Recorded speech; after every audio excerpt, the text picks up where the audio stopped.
So you denounced. And depending on how you arrive to this decision, you're probably distraught. The organization you pledged a lifetime commitment to is no longer a part of your identity. What now? Well, Can I tell you a secret?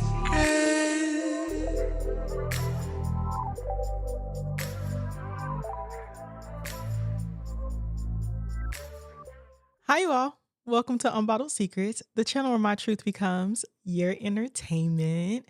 My name is Fakira, and I make faith based lifestyle and microlocks content. So if you love the Lord and want to get to know me, then you will love this channel.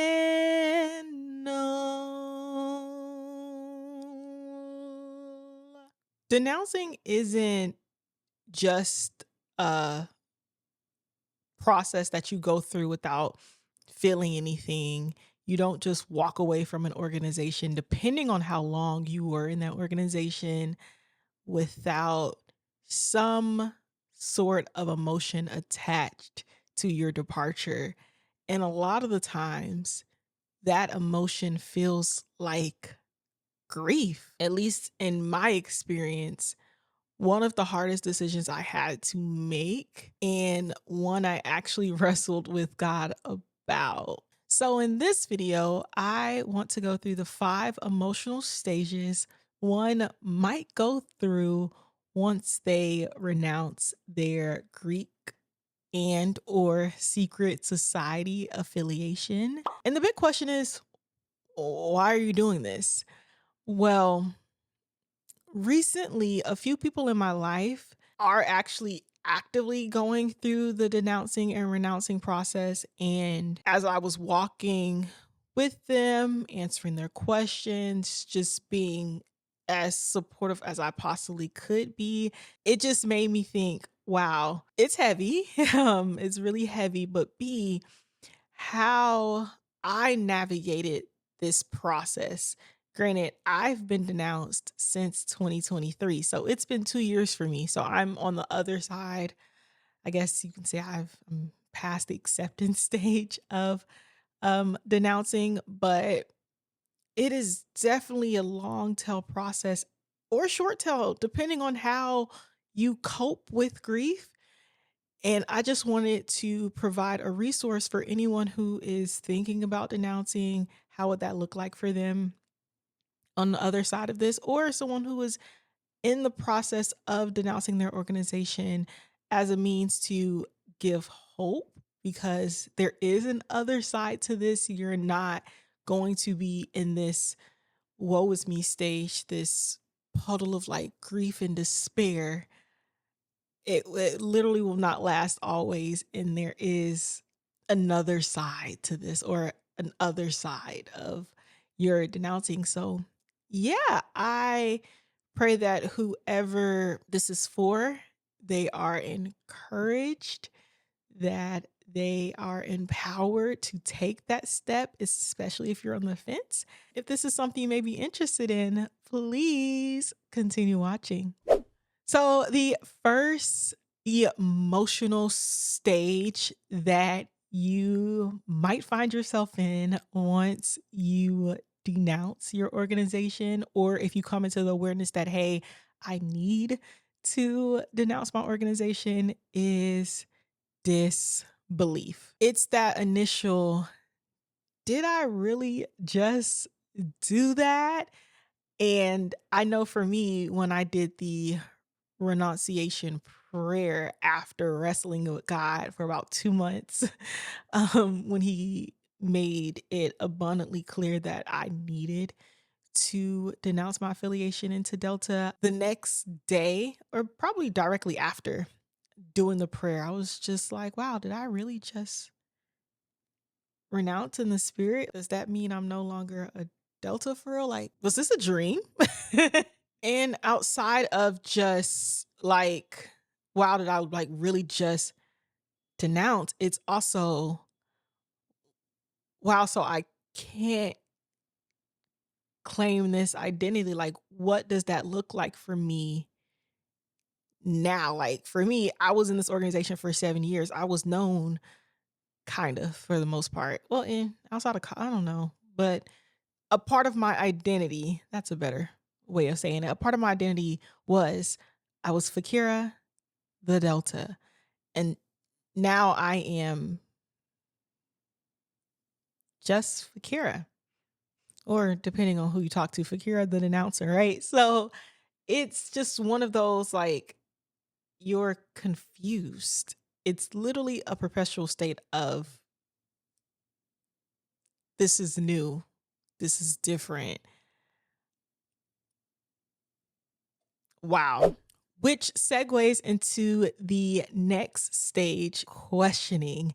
Now you're past confusion and like, what is this even going to look like? Now you're either having a lot of questions for yourself or having a lot of questions for God. Now, I have two stories on how I kind of navigated through this stage. And it happened prior to me denouncing when I was questioning God about like, why do I have to denounce? Like, why can't I just be a witness within this organization? And then on the opposite end or on the other side of renouncing and denouncing, I was sometimes questioning if God actually told me to denounce, because I'm like, okay, I still see people in this org, they're seemingly thriving. Why was I the one who had to let go of the organization when I see people claiming to be Christians and they're living their best life? Like they're being blessed within this organization. And here I am having to A, tell people that I'm no longer a part of this organization, but B, get rid of all of my stuff, and C, having to let go of an identity that I had for 7 years. Why? So why is like a big question across the board, whether it was like, why did I join? Like, why did God allow me to join? And why do I have to leave? I am questioning certain sisters who are not necessarily getting it, because now I'm getting questions from them about why God is telling me to leave. And I'm telling them, hey, you need to read your ritual. And it's kind of like going in one ear and out the other. And in my head and in my quiet time and in my prayer time with the Lord, I'm just like, why are they not getting it? Like, why can't they see it? So this is just a lot of questions. Why did the founders do the ritual in this language? Like, why is there an idol attached to the organization? Like, why? I don't know if I necessarily left this stage, because I feel like up until the final stage, I just always had just a lot of questions. But in this stage, particularly, it is a lot of questions pertaining to, did God actually say I needed to leave? And of course he did, right? Because if you watch my denouncement video, God made it abundantly clear that this was what I needed to do, especially after I read the rituals. But I guess in the back of my mind, I had some seeds of doubt. And that was probably the enemy. Did God really say right? Going back to Genesis 3. It was definitely a hard step or a hard stage to navigate through. Especially me, because I'm very inquisitive. So I had a lot of questions for God in this stage. You're also asking God, like, do I actually have to tell people that I'm no longer affiliated? Like, can I just go into the background and just pretend like I was never a part of insert org here? Especially when you have to start making phone calls, especially when you have to send text messages, especially when you have to answer those questions that people may have. And you're still sticker shocked, right? That you actually had to let go of the organization. So it's a part of like that fear of letting people down, that fear of severing ties. So you're questioning if I have to do this. Is that it's also a part of where it's like being perceived and being judged. So don't be afraid to talk to God, to bring those fears, to bring those questions to him. He can answer them. It's not like he's going to like slap your wrist because you're asking questions. No, you should. Like, God, for real, is this what you're really wanting me to do? And then he'll lead you to read your rituals and stuff, and you're like, okay, well, do I really have to ask? And then it's which we're gonna go to the next stage. It's sometimes like, God, why? Why would you even let this happen? But again, lay it at his feet. There is no question too big for God to answer. So yeah, moving on. The next stage that you might experience is anger. Oh my goodness. You're going to be angry at yourself for joining in the first place. You're going to be angry at yourself for not seeing the red flags, especially if you had an underground process. You're going to be angry at God, honestly, for allowing it to happen in the first place. Like, God, if this was never in your will, why did you let them people call me? Why did you allow them to let me be online? Why did you allow me to go through this process? Now you're angry at the organization because it's like, wow, for an organization founded on Christian principles, it's giving real demonic. You're angry at people that were Greek prior to you joining because like I looked up to you and you didn't warn me. You just said do my research and nothing was on Google. Also, we didn't know what to look for, but I digress. Like you're angry at just everything. You're mad at the world. You're mad at your former line brothers and line sisters because now you're starting to get excluded from things. Now you're feeling ostracized. Now you having to leave group chats and things like this. Now you're seeing them on social media probably doing sisterly and brotherly things. And it's just like, wow, I'm really outside of the loop. And you're even mad at the spiritual warfare that you're experiencing in this time because now with your eyes are open, like there's nothing really shielding you. So now you're seeing everything, you're experiencing things, you're having um like dreams. And I am gonna talk about in another video what I experienced post denouncing because I think that's important to my testimony. Can't just say, I denounce, but like how I experience life after the fact. But yeah, you're going to experience spiritual warfare whether you like it or not. It just comes with the territory post denouncing. And then you're angry at Christians who are still in this organization because it's like, how can you not see? Like, are the blinders that thick? Is the veil that thick that you can't see it? Like, I told you what the ritual said. At least in my case, I was telling people to read the ritual, but I know people who explicitly said what the ritual said, but you refuse to read it. You refuse to seek it. You're just angry across the board. And in this stage, I mean, you just gotta get through the feelings. It is what it is. It happens, right? You're also angry the more you find out stuff. Like my story is different because I didn't read a ritual until after I denounced. So now I'm angry because like, wow, why would y'all write that? Why would y'all say that? Why is this in the oath? Why is the scripture taken out of context? Like I am just mad. I'm mad for God. Like, Lord, they really trying your life over here. Again, it's a stage that you're gonna have to go through. You're gonna have to feel your anger is for the most part righteous anger.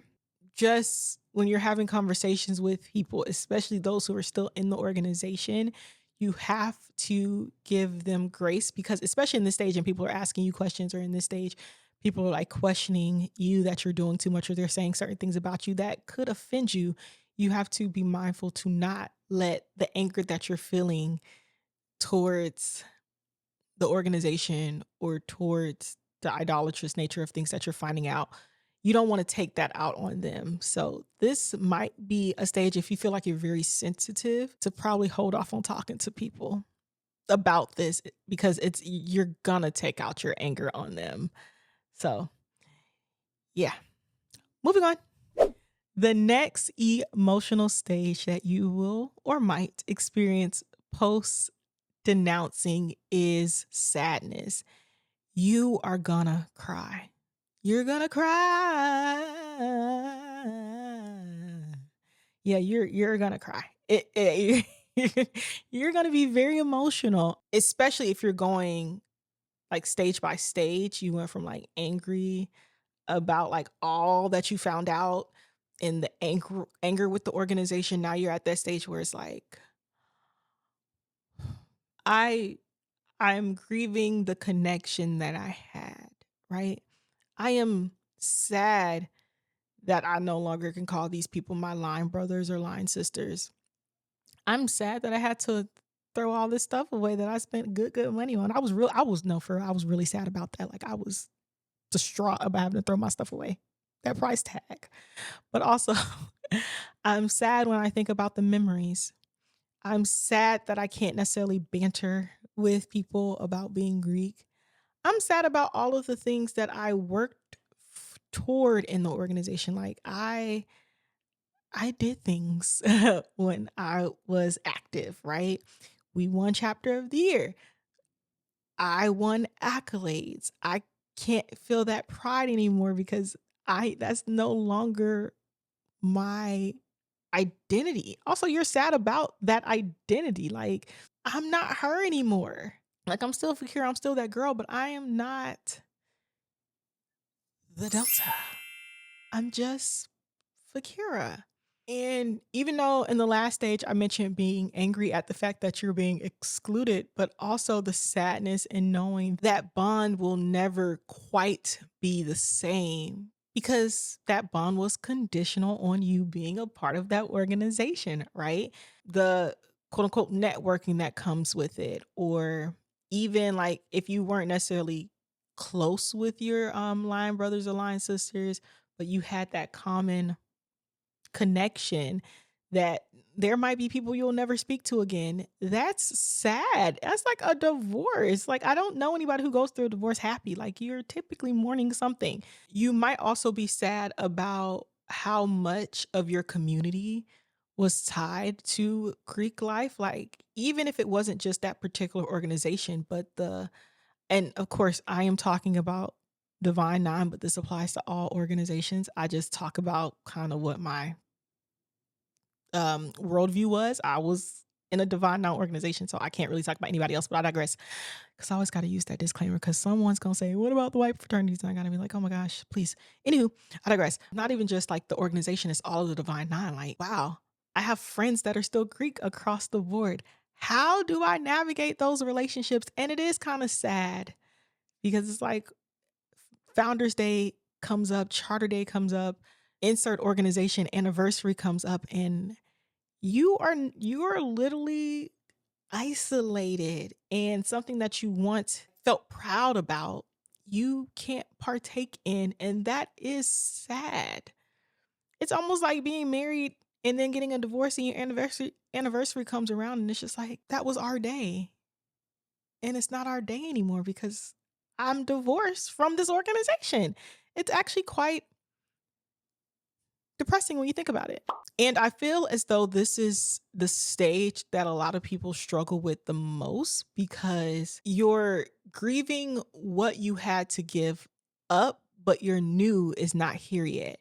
The community that you know God is going to bless you with is not quite here yet. You might be isolated. I know for me, I was isolated during this time, right? I didn't have anyone who also denounced that I can talk to and ask questions, and to even just someone I can like grieve with. So it was definitely a lonely experience. And I mean, it was just me and God, right? So that's why I make it my point that if anybody in my circle or in my life, or if you don't know me, you just want someone to talk through this stage with or talk through the process of denouncing with, I like to be available because I know how I felt during this time. And it was very lonely. It was very sad because it's like going through a breakup, you have people that'll understand it and they'll be there and they'll comfort you and buy you ice cream. But going through a breakup from like these organizations, unless someone did it, they won't get it. So yeah, it's definitely a moment that some people stay in for a while.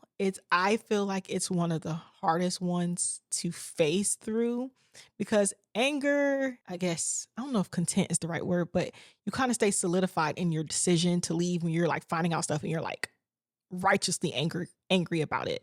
But when you're sad and you know this was the right thing you had to do, but it still hurts, it's like, it's really hard to contend with that. So, again, I would suggest leaning on the Lord, casting your cares onto Him. But also, if you are blessed with a person that you can talk to about it, please ask them questions.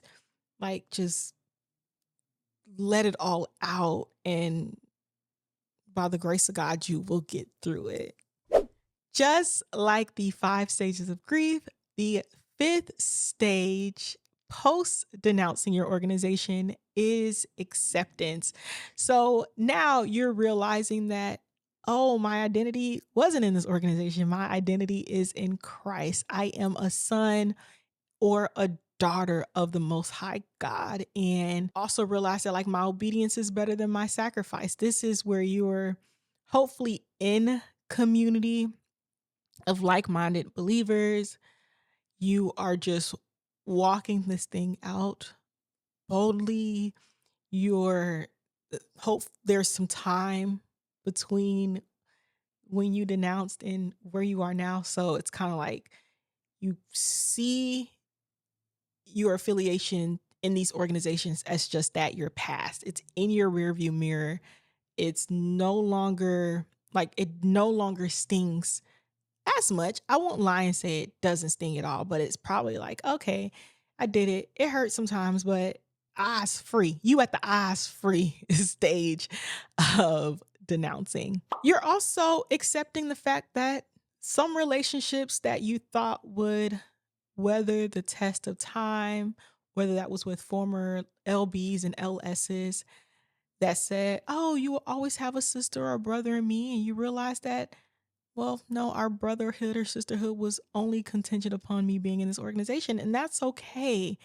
Again, hopefully in this stage, God has blessed you with community, or you're starting to open yourself up to other community and friendships. You're also probably experiencing gratitude that God allowed you to walk away, like He gave you the courage to walk away and the boldness to tell people about it. Like, you're probably at this point where, like, wow, it actually wasn't that hard to submit my renunciation letter. It wasn't that hard to necessarily tell people. It's not that bad. Like, the hard thing wasn't actually the hardest thing. So, yeah, you're probably just feeling all types of just gratitude that God didn't let you die in your sin, right? You're just happy to just be in step with God. And it's a great feeling to be in acceptance. It might take a while to get there, but once you're there, it's like, whew, I made it. Never thought I would, but I made it. In this stage, you also probably noticed how certain doors are starting to open for you, or certain things are starting to be broken off of you. And I'm going to talk about this in my other testimony video, my life post denouncing, because there were certain things that got broken off of me. Like, I went through deliverance. The spirit of delay was broken off of me. God also imparted some things into me. I feel like doors as far as like ministry and like purpose and God, how God wants to use me, was realized after this point. Additionally, I noticed how light and at peace I felt. It was like this organization was a dark cloud that was looming over me. And once I broke free from it, and once I got to the stage of acceptance, my little light just would not stop shining. And I have friends who've known me during that time and seeing me now, and they say it like, you have a glow about you. There's this light that's within you. There's this boldness that's like about you. There's this just overall confidence that we didn't see. So 110%, there is freedom on the other side of denouncing. And I will go into much more detail in that video, because it was a great time, and it was worth it. Like, denouncing was so worth it.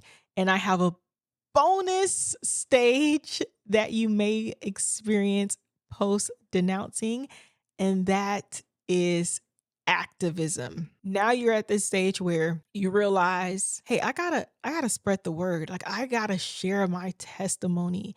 We all already know in scripture, we have been freed by the blood of the lamb and the word of our testimony, and we want to set the captives free. So now we're doing things like sharing our testimony online, or talking to people about it, or being a resource. That's one thing I have, like, prided myself on now, is really being a resource for those who have questions or those who are walking through it. Like, you don't have to do this alone. There is beauty in denouncing. Like, you can live a beautiful, amazing, fulfilling life on the other side of denouncing. The opportunities you thought that you could get in said organization, God is going to give it to you tenfold. The community that you thought you had in that organization, oh, the community in God, it's tea. Like, I absolutely adore the community that God has blessed me with.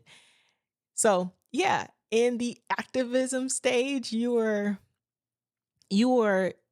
boots on the ground for the Lord. Like, the boots are laced up, the backpack is on, and you're riding to get people out. So, I hope this video blesses someone. I pray that if you are considering denouncing, or if you're in that process, that this video just encourages you, it edifies you, it lets you know that you are not alone.